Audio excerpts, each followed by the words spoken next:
Hello, Deborah. Okay, everyone, let me know if you can hear me. If it's all good, put a 1 in the comments. Hey, Mandy.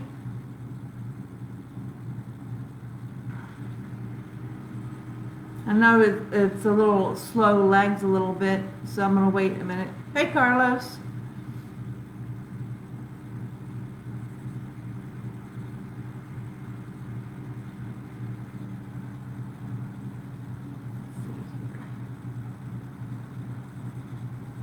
Who else is going to jump on?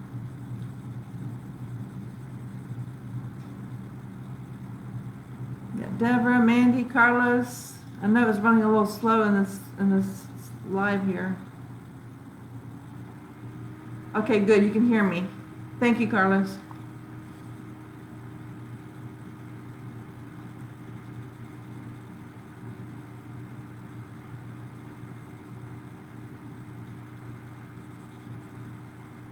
All right.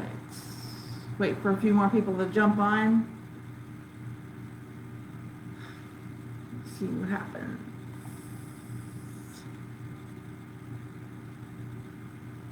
No problem, Deborah. You don't have to comment. I'm not going to be looking at the comments that much myself. It usually distracts me, so I probably won't see much of the comments anyway.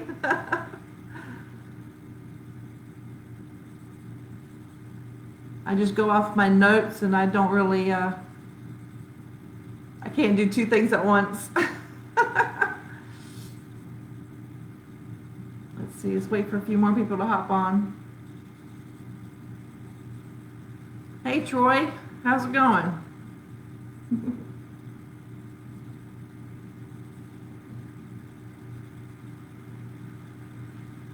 Let's see here. About 3 minutes in, I'm going to go ahead and start. And anybody else who can pop on, they can catch the replay later. So a few more seconds.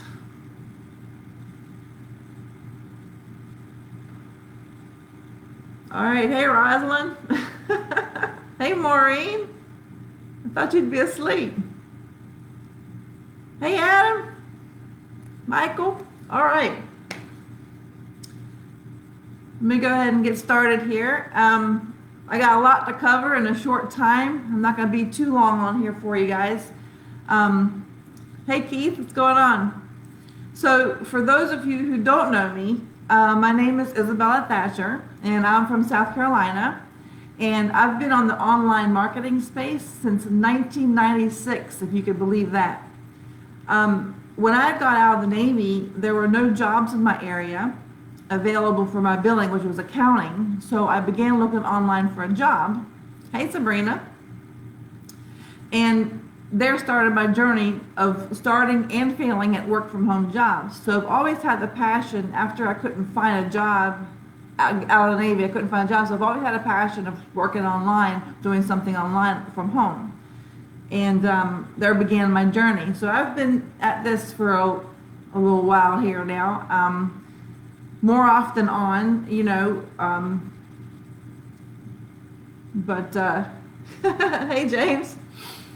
So I've learned a few things along the way, and there's going to be a mastermind that I'm going to be attending on Thursday.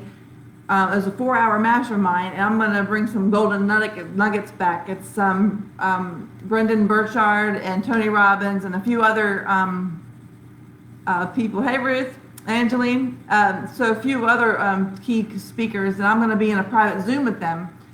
And so I'm going to bring some golden nuggets. I'm going to take a lot of notes and bring some golden nuggets for you out of that meeting. So out of all the online marketing companies out there, I've never seen a company actually work so hard for its affiliates as Heal does for you guys. You've got to know you've got a good thing going here. I've heard it through the grapevine also that it's only going to be better and better, so stay tuned. You don't want to go anywhere, stay and heal. So anyway,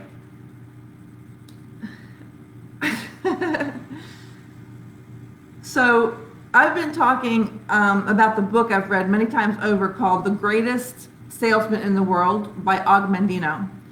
So the past few couple lives I've done, last Tuesday and then last Saturday morning, I was talking about a couple of them. One of them was prayer, love, and persistence, and how they affect your business. If you missed any of them, I believe the videos are archived in the group under media. Somebody correct me if I'm wrong. If any, I don't know if you guys can go back and watch the replay of the videos from the Heal files, media files. Let me know in the comments that people can get the replays on those. So there you go, Edmund, building your list, exactly. So today I'm going to talk about the scroll Mastery of Emotions and why it's important to your business. So what is emotional mastery?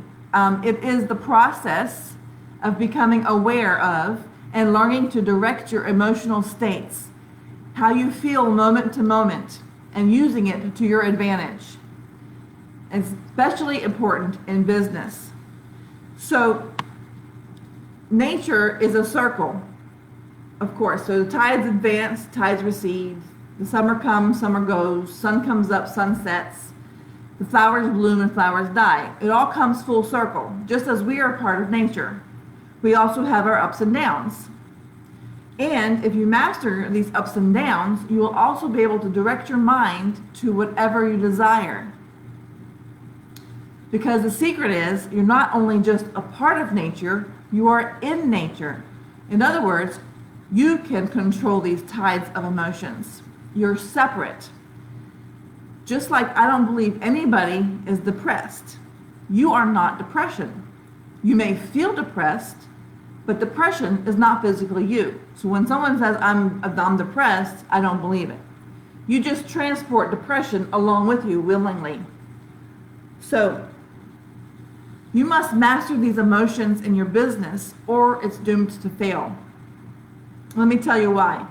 If you're transporting along with you gloom and darkness and pessimism, then the customers you come in contact with will reflect that doom and react with pessimism.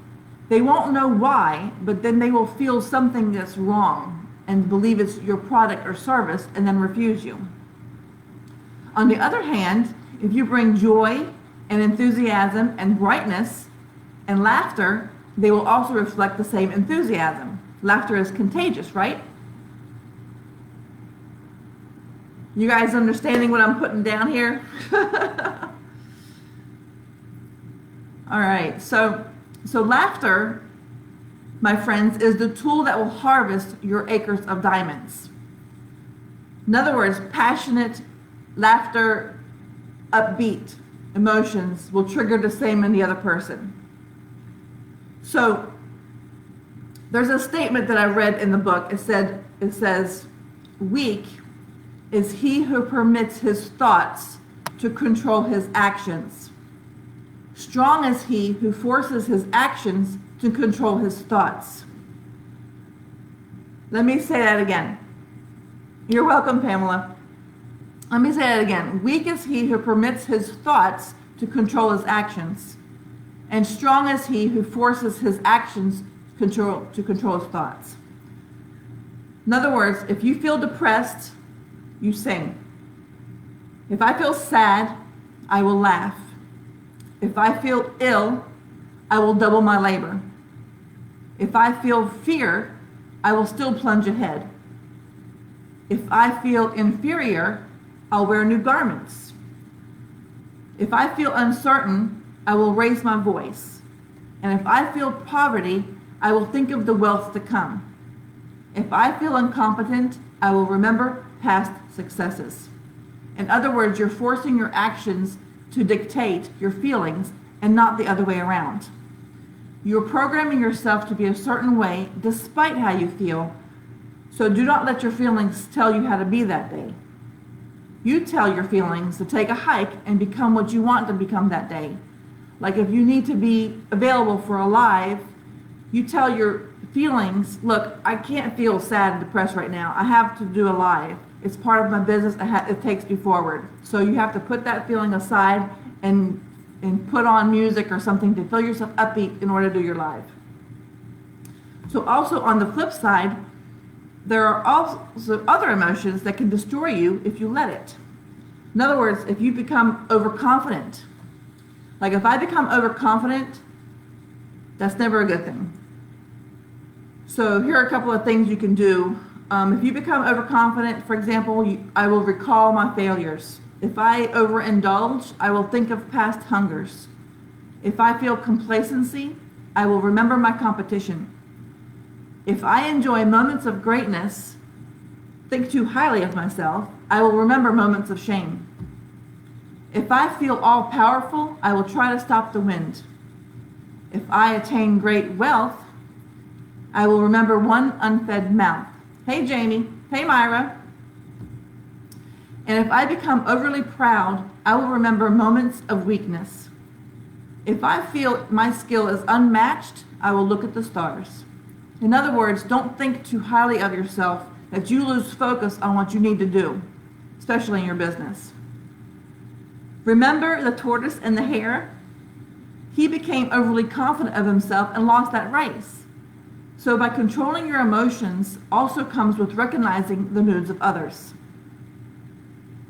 If you run across someone snapping at everyone, clearly he's having a bad day. It does you no good to get angry and snap back and never speak to that person again. That person obviously does not know how to control his emotions. So how do you stop reacting emotionally? I'm going to try to go slow here so that if anybody of you guys are writing and taking notes, I intend to talk a little fast, so I'm going to try to slow this part down because these are some golden nuggets that you might want to write down. So how do you stop reacting emotionally? By preparing yourself ahead of time, you'll find that the problematic emotion goes away before it even interferes with your life. For example, let's see. 1, you select the situation. In other words, you avoid circumstances that trigger unwanted emotions. If you know that you're most likely to get angry when you're in a hurry, and you become angry when others force you to wait, then don't leave things for the last minute. Get out of the house or office 10 minutes before you need to, and you won't be bothered so much by pedestrians, cars, or slow elevators. Similarly, if there's an acquaintance you find completely annoying, then figure out a way to keep from bumping into that person. So you select the situations. This is how you avoid the emotional outbursts. Yeah, I love the tortoise and hare story, Keith. So you modify the situation is number 2. Perhaps the emotion you're trying to reduce is disappointment. Okay, so you're always hoping, for example, to serve the perfect meal for friends and family, but invariably something goes wrong because you aimed too high. Okay, so you modify the situation by finding recipes that are within your range of ability so that you can pull off the meal. In other words, you may not be able to construct the ideal souffle, but you may manage a pretty good frittata. So 3, shift your attentional focus. If anybody is writing these down, number 1 is you select the situation. Number 2 is modify the situation. And number 3 is shift your attentional focus. So let's say you constantly feel inferior to the people around you who always looks great. Okay, you're at the gym and you can't help but notice that the regulars at on the weight machines who manage to lift 3 times as much as you can. Drawn to them like a magnet, you can't help but watch with wonder and envy about what they're able to accomplish. By shifting your focus away from them and onto your fellow gym rats who pack less punch will help you feel more confident about your own abilities. Even better, focus on what you're doing, and in the process, you'll eventually gain some of the strength that you desire. If anybody can relate, put a 2 in the comments. Number 4, change your thoughts. At the core of our deepest emotions are the beliefs that drive them. You feel sad when you believe you've lost something, anger when you decide that an important goal is thwarted, and happy anticipation when you believe something good is coming your way. By changing your thoughts, you may not be able to change the situation, but you can at least change the way you believe the situation is affecting you. In cognitive reappraisal, you replace the thoughts that lead to unhappiness with thoughts that lead to instead joy or at least contentment. Like if that unpleasant situation is coming, and make peace with it. So people with social anxiety disorder may believe that they'll make fools of themselves in front of others or social gatherings. They can be helped to relax by interventions that help them recognize that people don't always judge them harshly as they believe. So it's like, yeah, thank you guys. All right, so it's like when you're anticipating something that's not even really true for the social anxiety people. Because I know I used to be in that situation. I used to avoid crowds like the plague. So number 5 is change your response. Thank you, Pamela. I appreciate that feedback. Change your response. If all else fails and you can't avoid, modify, or shift your focus or change your thoughts, and that emotion comes pouring out, the final step in emotional regulation is to get control of your response. Your heart may be beating at a steady drum roll of unpleasant sensations, and you're made to be anxious or angry. You need to take deep breaths and perhaps close your eyes in order to calm yourself. Similarly, if you can't stop laughing when someone else seems serious or sad, gather your inner resources and force yourself at least to change your facial expression, if not your mood. So those are the 5 different steps. And if anybody, let's see here, if anybody didn't get those, let me go ahead and say them again. 1 was select the situation. 2 was modify the situation. 3 was shift your attentional focus. 4 was change your thoughts. And 5 was change your response if all else fails. Okay, so next, you need to no longer judge a person on the first meeting. Put a 3 in the comments if this is all making sense to you guys. If I'm going too fast, let me know. Okay, so in the book, it says, no longer will I judge a man on one meeting. No longer will I fail to call again tomorrow he who meets me with hate today. This day he will not buy gold chariots for a penny, yet tomorrow he will exchange his home for a tree. In other words, just because he snapped at you today does not mean he won't buy tomorrow. For example, just because your leads don't buy from you from the first email does not mean they won't buy at the 50th email or the 100th email. Thank you guys for those 3s coming in. All right, so you guys are understanding what I'm putting down. Thanks, guys. All right, so remember, you have to be patient with people, but also always be in the front of their minds with the follow-ups, so that when they're ready to buy, they will think of you. This is having the emotional disattachment to the first sale and all those traffic that you're sending to your business. You want to detach yourself from getting the sales off the first 100 clicks that you buy. You don't want to attach yourself to that, because those clicks will come later. People will have to see the email, see your ad a couple of times before they actually decide to buy. That's how it works. So you have to take your emotional mastery and detach yourself away from that. And that's part of the control of mastery. So another part of control of your mastery, take control of your mastery, is say affirmations, meditate, or pray every morning before the feeling sets in, before the negative talk sets in. And this is how you will change your mind for success. You have to get in front and beat your emotions to the punch with the affirmations before you go to bed each night and after you wake each morning. Set a schedule, set an alarm, and within that few minutes, 10, 15 minutes to start with. You don't have to put a whole lot of time in it, but then as you get going and you realize that it's going to set yourself for success for the rest of the day, you'll be able to do a little bit more. So you put into your subconscious mind what you want to feel and what you want to have. And your subconscious mind actually will go to work for you all day long and while you sleep. If you don't put these positive affirmations in your mind, your subconscious is still going to go to work for you, but it's just going to go the other way. It's going to go back to the negative. It always falls back to the negative because that's the easiest. So you have to force your subconscious force into your subconscious mind what you want to have in your life for the future. Exactly. Changing your story in your head from negative thoughts. Thank you, Carolyn. Exactly. So here is How to Master Your Emotions in These 6 Ways by Tony Robbins. This is what Tony Robbins says. Number 1, you identify what you're really feeling. The first step in learning how to master your emotions is identifying what your feelings are.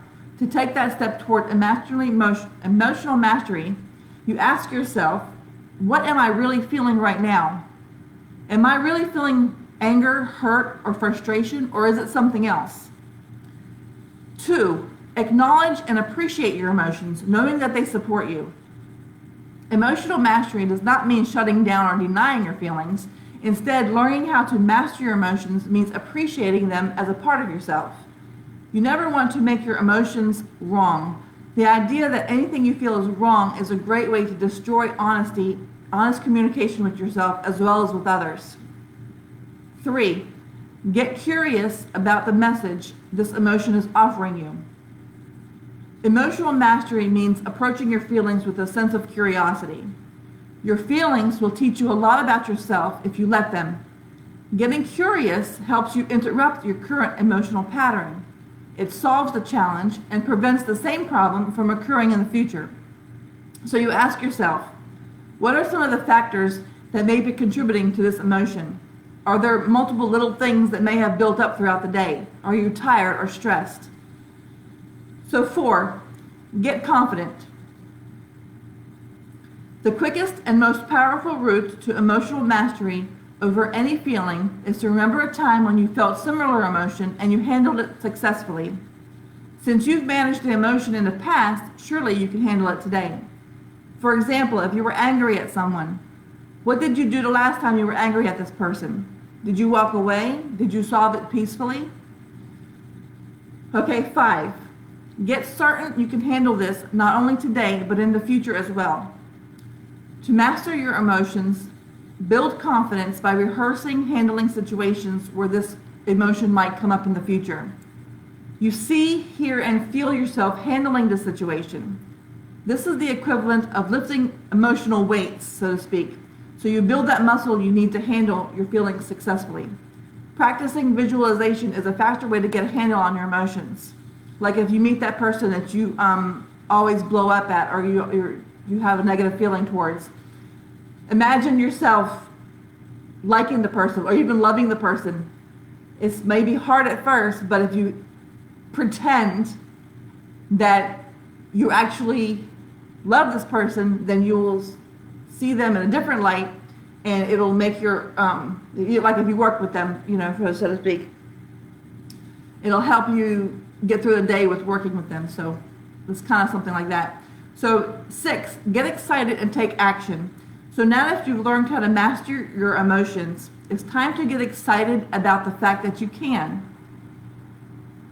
A, easily handle this emotion. Take some action right away, like talking to someone about it, or listening to uplifting music, or going for a walk. Hey, Stephen, how are you? And B, prove that you've handled it. So learning emotional mastery is one of the most powerful steps you can take to create a life that's authentic and fulfilling. So from the moment you wake each morning, you need to get a jump start in mastering these emotions with healthy choices and positive action, like taking exercise and positive affirmations.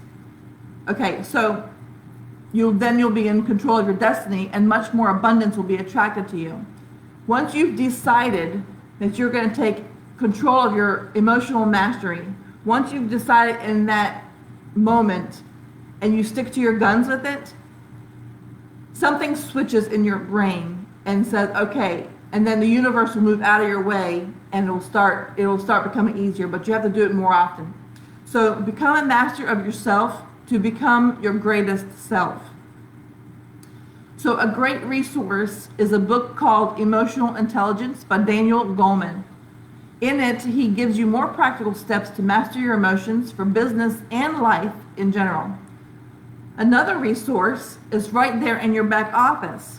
In your members area, there is the silver package. okay? And it's all about mastering yourself and your emotions, getting them under control. Also the bulletproof, the mindset. Getting them under control will push your business to soar. Your acres of diamonds are waiting for you. Start today. Get bulletproof, get silver, go elite. Taking that step shifts your mental capacity, and it actually shifts you into emotional mastery. It pushes you to be your better self. So take action today. Your future depends on it. So what time is it? It's time to heal. Every second, every minute, every hour, and every day. It's on you. Thank you everybody for coming and listening, and good night and God bless.